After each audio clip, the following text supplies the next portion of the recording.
नमस्कार दोस्तों। सावन चल रहा है। सभी सुहागिनों को सावन की बहुत बहुत शुभकामना। हरियाली है और सावन में हरी साड़ी, हरी चूड़ियों का, सुहाग के प्रतीकों का बहुत ही प्रचलन है। शुभ माना जाता है। मैंने भी पहन रखी है चूड़ी और बिंदी भी लगाई है और सभी महिलाएं लगाती हैं। हमारी परंपरा है। भारत में सांस्कृतिक महत्व बहुत होता है हर एक चीज़ का। सावन हो, भादों में तीज होता है, दशहरा, फिर आश्विन में दशहरा होता है, कार्तिक महीने में छठ मनाते हैं। इसी तरह से फाल्गुन महीने में होली होती है, फिर चैत होता है। आश्विन और चैत्र दोनों में नवरात्रा मनाते हैं। तो ऐसे बहुत सारे हैं पर्व जिन्हें जिसका सांस्कृतिक महत्व है। फिर हम लोग जनवरी में भी पर्व मनाते हैं। कहीं लोहड़ी हो गया, कहीं दही चूड़ा का पर्व, मकर संक्रांति हो गया, तिला संक्रांति जिसको बोलते हैं। और इस तरह के अनेकों पर्व हैं। पोंगल है, अनाज के आने की खुशी में बहुत सारे पर्व हैं। अनाज से ही जुड़े हुए पर्व हैं। बनाना है, खाना है, अनाजों से ही तरह तरह के मिष्ठान बनते हैं। तो अभी सावन चल रहा है। अभी साड़ी, चूड़ी, मेहंदी सब हरा उपयोग करते हैं। लेकिन किसी किसी का फल लाल भी होता है। जैसे मेहंदी हरी लगाते हैं और रंग निखर कर लाल आता है। अभी मैंने नहीं लगाई है, लगाऊंगी। और इसी महीने की पूर्णिमा में राखी भी आता है, जिसमें बहनें अपने भाइयों को राखी बांधती हैं। सावन में सोमवारी का व्रत भी होता है। कई लोग कांवड़ भी लेके जाते हैं।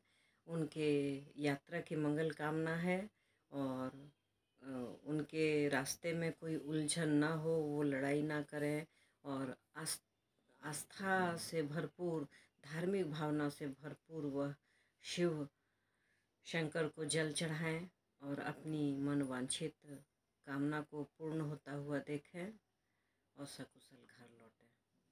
तो चलिए, कहानियों की श्रृंखला में आज फिर एक कहानी लेकर आए हैं। यह भी कहानी पंचतंत्र से है।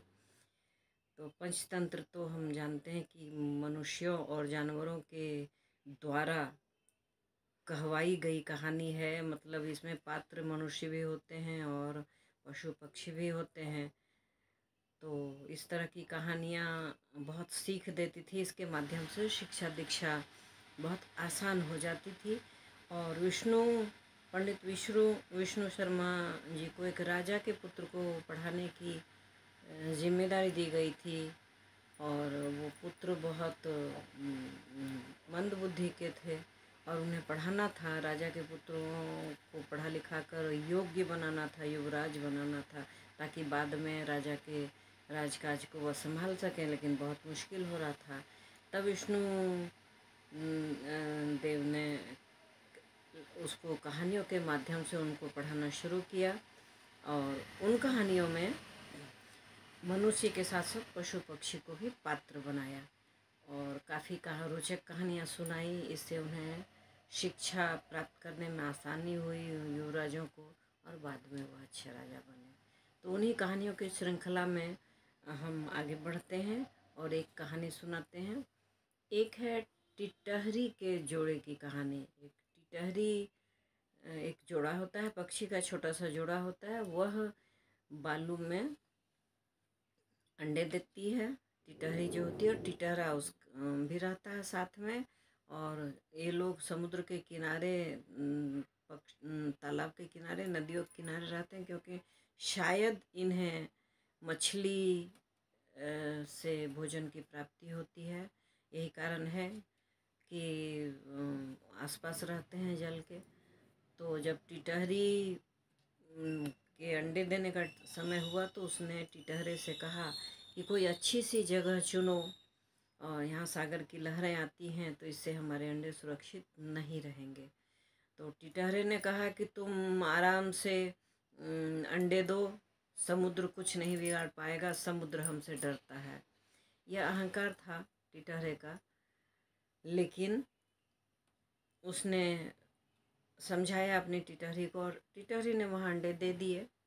और टिटहरा आराम से पैर ऊपर करके सो गया। कहते हैं कि टिटहरी का जोड़ा जब पैर ऊपर करके सोता है तो उसे लगता है कि वह गिरते हुए आसमान को रोक लेगा। उन्हें लगता है कि आसमान गिर जाएगा, और वह पैर को आसमान की ओर करके सोता है ताकि वह गिरते हुए आसमान को रोक पाए। तो ये तो बहुत बड़े घमंड की बात थी कि टिटहरा सोचता है या टिटहरी का जोड़ा सोचता है। सभी पक्षी में से वह ऐसा पक्षी की नस्ल है, प्रजाति है जो ऐसा सोचती है। तो अंडे देने के बाद सागर ने देखा कि ये इस टिटहरे को बहुत घमंड हो गया है, तो इसके घमंड को भी चूर करना जरूरी है। घमंड का तो अंत होता ही है। तो एक लहर आई और टिटहरी के बच्चे को, अंडे को बहा ले गई। टिटहरी विलाप करने लगी और क्रुद्ध भी हो गई। टिटहरे को बोली कि मैंने कहा था कि कोई अच्छी सुरक्षित जगह ढूंढो जहाँ मैं अंडे दे पाऊँ, और तुमने नहीं सुना। देखो समुद्र मेरे अंडे को बहा ले जा रहा है। टिटहरा बहुत क्रुद्ध हुआ, बोला कि रुको, मैं अपने चोंच से इसका सारा जल निकाल देता हूँ और इसके समुद्र को सुखा ही देता हूँ। टिटहरी ने कहा यह बहुत कठिन बात है, तुम ऐसा करना चाहते हो, यह बहुत मुश्किल है, एक दो बूंद जल थोड़ी है, समुद्र है, अथाह जल राशि है। इसके बोला कि मैं कर दूंगा। वह चोंच से जल निकालने लगा और गुस्से में जाता, चोंच में जल भर के लाता, दूसरी तरफ फेंक देता। और उसके कल्पना में भी नहीं था कि बहुत मुश्किल है ये। तब टिटहरी ने उसे समझाया कि अगर यही काम करना चाहते हो तो सभी पक्षियों को बुलाओ और सबसे मिलकर योजना बनाओ कि कैसे इसके पानी को सुखाया जाए और कैसे इससे बदला लिया जाए और कैसे अपने बच्चे को वापस पाया जाए।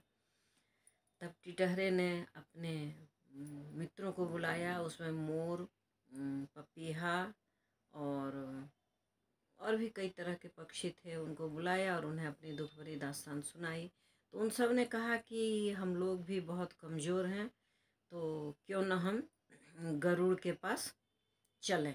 गरुड़ बहुत बड़ा पक्षी होता है और शायद उसके वश में हो और वह समुद्र का जल सुखा पाए। सब गरुड़ के पास पहुँचे तो गरुड़ ने उनकी दास्तान सुनी और उनके साथ समुद्र तक आया। वह बहुत क्रुद्ध था और उपाय ढूंढ रहा था कि क्या करे। तभी विष्णु भगवान का दूत गरुड़ के पास आया और उसे संदेश दिया कि भगवान ने तुम्हें बुलाया है, उन्हें अमरावती जाना है, तो तुम चलो। क्रुद्ध था गरुड़, उसने कहा कि मेरी जो पक्षियों की प्रजाति है वह नष्ट हो रही है। इस घमंडी समुद्र ने इस टिटहरी के बच्चे को, अंडे को यहाँ से निकाल कर इसका अपहरण कर लिया है और अपने साथ ले गया है।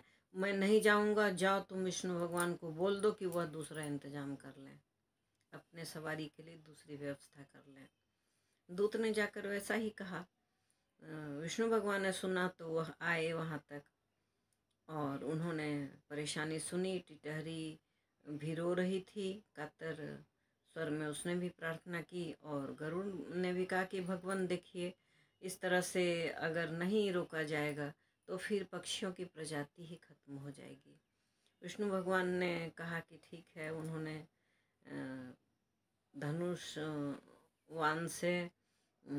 धनुषवान नहीं कहना चाहिए, विष्णु भगवान थे, लेकिन कहानी में है धनुष पर बाण लगाया और कहा कि तुम इस टिटहरी के अंडे को वापस लौटाओ, वरना मैं एक ही बाण में तुम्हारे जल को सौंख लूँगा। समुद्र डरता हुआ आया और टिटहरी के अंडे को वापस कर गया और यह देखकर सब बहुत खुश हुए। और फिर गरुड़ विष्णु भगवान के साथ चला गया, उनको लेकर अमरावती चला गया। तो इससे क्या शिक्षा मिलती है कि घमंड किसी का भी अच्छा नहीं होता। टिटहरे का घमंड था तो समुद्र ने बहा दिया, समुद्र का जब घमंड आया तो विष्णु भगवान ने तोड़ दिया। और बुद्धि अगर हो तो आप बड़ी से बड़ी लड़ाई जीत सकते हैं। आशा है ये कहानी अच्छी लगी होगी। अच्छी लगी तो लाइक कर दें, शेयर करें, चैनल में नए हैं तो सब्सक्राइब करें, एक बेल बटन आता है उसे हिट अवश्य करें। ऐसी ही कहानियों के लिए आप हमारे चैनल से जुड़े रहें। Thanks for watching.